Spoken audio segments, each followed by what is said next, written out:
The Crusades and the relationship between church and state.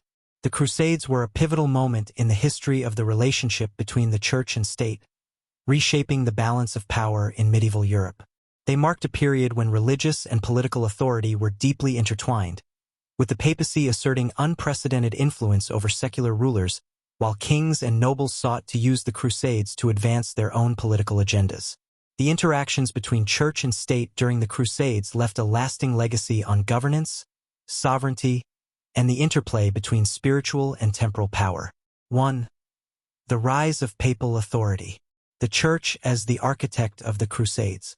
The Crusades represented a remarkable assertion of papal authority over secular rulers. Pope Urban II's call to arms at the Council of Clermont in 1095 demonstrated the Church's ability to mobilize knights, nobles, and commoners across Europe for a common religious cause. By framing the Crusades as a divine mission, the papacy established itself as the moral and spiritual leader of Christendom, transcending national and regional divisions. The Church's role in initiating and directing the Crusades highlighted its influence in shaping the political landscape of Europe. For a time, the papacy became a unifying force, capable of coordinating large-scale military campaigns and enforcing its authority over rival monarchs and feudal lords. Indulgences and the spiritual monopoly. The promise of indulgences, remission of sins for those who participated in the Crusades, gave the Church significant leverage over the laity and secular rulers. This theological incentive underscored the Church's control over spiritual matters and reinforced its ability to influence temporal affairs. 2.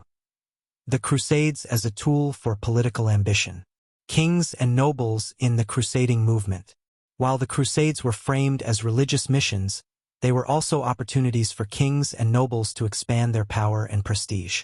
Monarchs like Richard the Lionheart of England and Louis IX of France used their participation in the Crusades to solidify their reputations as defenders of Christendom, enhancing their political legitimacy.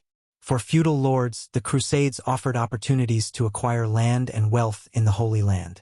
Many saw the campaigns as a way to increase their influence both abroad and at home. However, this often led to tensions between the church and secular leaders, as both sought to control the direction and spoils of the Crusades. Tensions between church and state. The growing involvement of secular rulers in the Crusades sometimes brought them into conflict with the church. For example, the Fourth Crusade, 1202 to 1204, diverted to sack Constantinople, demonstrated how political and economic interests could overshadow religious goals. The papacy condemned the attack, but it revealed the difficulty of maintaining church authority over ambitious secular leaders. The rivalry between Philip II of France and Richard the Lionheart during the Third Crusade showcased the competing interests of monarchs, even when ostensibly united under the crusading banner. 3.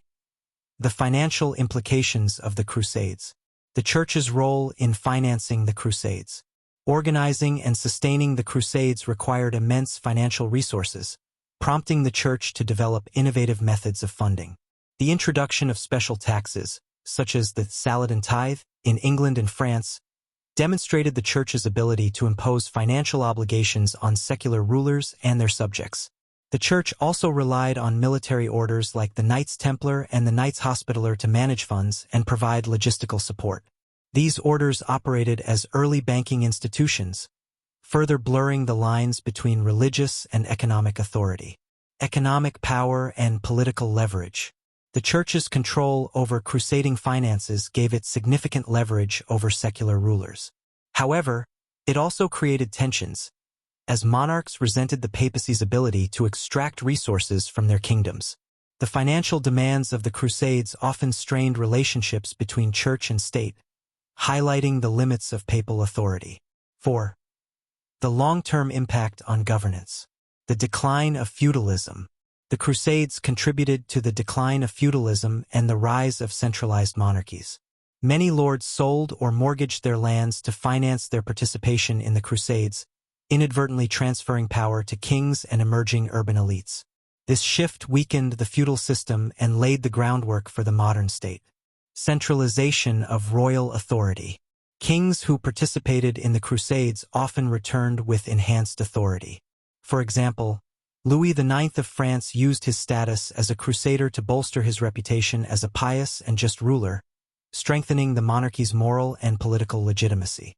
The Church's support for monarchs during the Crusades also reinforced the idea of divine kingship, where rulers derived their authority from God. This concept became a cornerstone of medieval governance, further intertwining church and state. 5. Challenges to papal authority.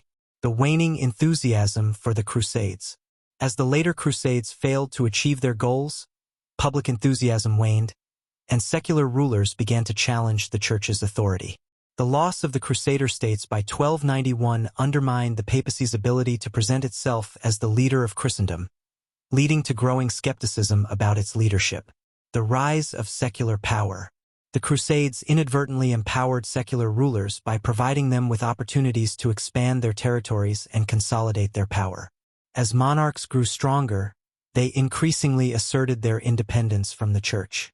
This shift was evident in conflicts like the investiture controversy and the Avignon papacy, where kings sought to limit papal influence over their realms. 6. The church-state dynamic after the Crusades. The Church's continued role in politics. Despite the challenges posed by the Crusades, the Church remained a central player in European politics. It continued to exert influence through its moral authority, its control over education and culture, and its ability to mediate disputes between secular rulers. The legacy of cooperation and conflict. The relationship between church and state during the Crusades set a precedent for future interactions. While the Crusades demonstrated the potential for collaboration between spiritual and temporal authorities, they also highlighted the tensions and rivalries that could arise when religious and political interests diverged. 7. Modern reflections on church and state. The legacy of the Crusades continues to inform modern discussions about the separation of church and state. While the medieval period was characterized by a close alliance between the two, the Enlightenment and subsequent secular movements challenged this relationship, emphasizing the importance of distinct spheres of authority. Today, the Crusades serve as a reminder of the complexities of church-state interactions and the potential for both cooperation and conflict when religious and political power converge. 7. Modern reflections on church and state. The legacy of the Crusades continues to inform modern discussions about the separation of church and state. While the medieval period was characterized by a close alliance between the two, the Enlightenment and subsequent secular movements challenged this relationship, emphasizing the importance of distinct spheres of authority. Today, the Crusades serve as a reminder of the complexities of church-state interactions and the potential for both cooperation and conflict when religious and political power converge. Conclusion: a shifting balance of power. The Crusades were a transformative period in the history of the relationship between church and state. They showcased the Church's ability to mobilize and lead, but also revealed the challenges of balancing spiritual authority with political ambition. The interplay between religious and secular power during the Crusades left a lasting imprint on the governance of Europe, shaping the evolution of both the Church and the state in the centuries that followed. Ultimately, the Crusades illustrate the dynamic and often contentious relationship between faith and politics, a theme that continues to resonate in contemporary debates about the role of religion in public life.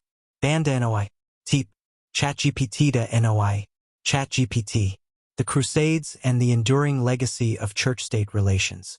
The relationship between the church and state during the Crusades set a historical precedent for the dynamic interplay of spiritual and temporal authority. The effects of this period extended far beyond the medieval era, influencing governance, societal structures, and the evolving role of religion in political affairs. 8. The church-state balance in the post-Crusade era. Expansion of papal influence. The Crusades demonstrated the papacy's capacity to wield influence over secular rulers, but this influence began to wane in the centuries that followed. While the Crusades initially solidified the Pope's role as the spiritual leader of Christendom, later failures and controversies, such as the Fourth Crusade's sack of Constantinople, diminished the Church's moral authority. Despite this decline, the papacy remained a powerful institution. It continued to act as a mediator in disputes between kings, reinforcing its role as a central authority in European politics. However, the growing power of monarchies began to challenge the Church's dominance. The rise of secular sovereignty. The Crusades helped to establish the foundations for modern concepts of sovereignty. Monarchs who returned from the Crusades often found their power consolidated due to the weakening of feudal lords. This shift laid the groundwork for the emergence of centralized states, where kings wielded greater control over their territories, often at the expense of church influence. For instance,